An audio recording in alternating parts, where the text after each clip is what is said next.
আর সমস্ত প্রস্তাবগুলো যেগুলো আমার শ্রদ্ধেয় বদিউল আলম মজুমদার সাহেব দিয়েছেন আর কি, এগুলো সব কিতাবে মানায়, বাস্তবের সাথে সেটার অনেক কিছু মিল ছিল না, যেটা আলোচনায় দেখা গিয়েছে।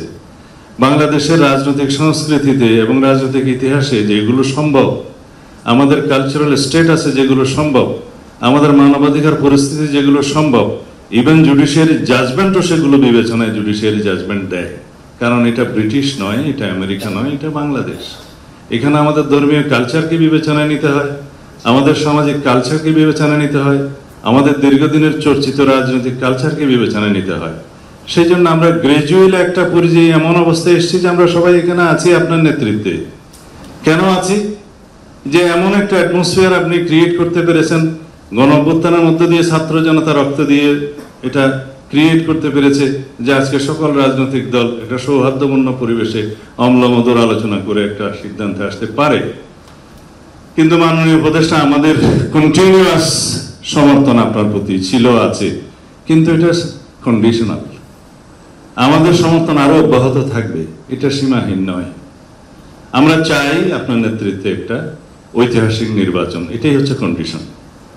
আপনার প্রতি আমাদের সীমাহীন সমর্থন নয়, আমাদের সীমারেখা আছে। আমরা গণতান্ত্রিক উত্তরণের জন্য এই সীমারেখার মধ্যে আপনাকে সমর্থন দিচ্ছি। আপনি দয়া করে এটা অনুধাবন করার চেষ্টা করবেন। আজকে সচিবালয়ে যে সমস্ত নিয়োগ বদলি পদায়নের জন্য আপনি মন্ত্রিপরিষদ একটা ক্যাবিনেট কমিটি করে দিয়েছেন, এটার কোনো চর্চা নাই, এটার কোনো ট্রেডিশন নাই, এটা কোনো নিয়ম নয়। তারা যা করছে পদোন্নতি বা নিয়োগ বদলির মধ্যে, সেটা ওখানে একটা রাজত্ব সৃষ্টি হয়েছে, আপনি খোঁজ নেবেন। আমরা খুব অসন্তোষ প্রকাশ করছি।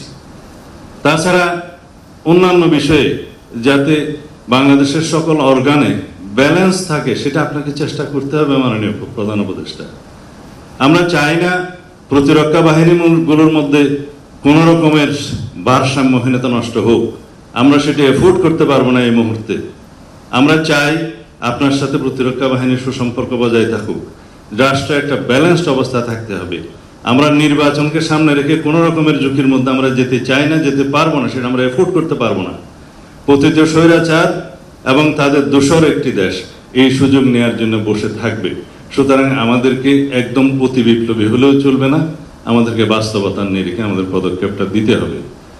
আমি যারা নোট অফ ডিসেন্টের বিষয়ে কথা বলছে তাদের উদ্দেশ্যে বলছি যে নোট অফ ডিসেন্ট যেগুলো দেওয়া হয়েছে, এগুলোর স্বাধীনতা তো আপনারাই দিয়েছেন আলাপ আলোচনার মধ্যে দিয়ে, এবং এখানে আমরা একত্রিত হয়েছিলাম যে আমরা সবাই আলোচনা করব এভাবেই, যে আমরা মাননীয় প্রধান উপদেষ্টা প্রথম দিন থেকে যেটা বলেছে যে রাজনৈতিক দল সমূহ যে সমস্ত বিষয়ে ঐকমত্য পোষণ করতে পারবে, সেগুলো সংকলিত হয়ে সে একটা জাতীয় সনদ হবে, এবং এই জাতীয় সনদটা পরবর্তী নির্বাচিত পার্লামেন্টে বাস্তবায়িত হবে। তার আগ পর্যন্ত এই সরকারের হাতে যেগুলো করার ক্ষমতা থাকবে, অর্ডিন্যান্স জারির মধ্য দিয়ে বা নির্বাহী আদেশের মধ্য দিয়ে, সেগুলো বাস্তবায়িত ইতিমধ্যেই হবে এবং হচ্ছে প্রতিনিয়ত। সুতরাং একটা সংসদ অতি অবশ্যই জরুরি সেগুলো বাস্তবায়নের জন্য। এখন কেউ বলছে এই সংসদকে কনস্টিটিউয়েন্ট পাওয়ার দিতে হবে, সেই জন্য অনেক কষ্ট করে একটা পদ্ধতি বের করেছে বহুদিনের, মানে ব্রেইন স্টর্মিং এর মধ্য দিয়ে। সেটা কি হতে পারে? সোভারেইন অথরিটির ডিরাইভ করবে সোভারেইন অথরিটি থেকে সেই কনস্টিটিউয়েন্ট পাওয়ার, কিন্তু সেই পার্লামেন্টকে আমরা কনস্টিটিউয়েন্ট অ্যাসেম্বলি বলছি না, সাধারণ জাতীয় সংসদ নির্বাচন হচ্ছে সেটা। কিন্তু পাওয়ারটা থাকতেছে যদি আমরা একই সাথে গণভোটের মধ্য দিয়ে কনস্টিটিউয়েন্ট পাওয়ার যারা দিতে পারে আর্টিকেল 7 অনুসারে, সেই জনগণের, তারা রিপাবলিকের সর্বময় ক্ষমতার মালিক, তাদের পক্ষ থেকে যখন সেটা কনসেন্ট আসবে, তখন সেটা কনস্টিটিউয়েন্ট পাওয়ার হচ্ছে, এবং সেই কনস্টিটিউয়েন্ট পাওয়ারের অনুবলে আমরা সেগুলো করতে বাধ্য হব। যারা পার্লামেন্টে যাবে তাদের উপরে ইম্পোজ করা হচ্ছে, কেউ এদিক থেকে নড়তে পারবে না।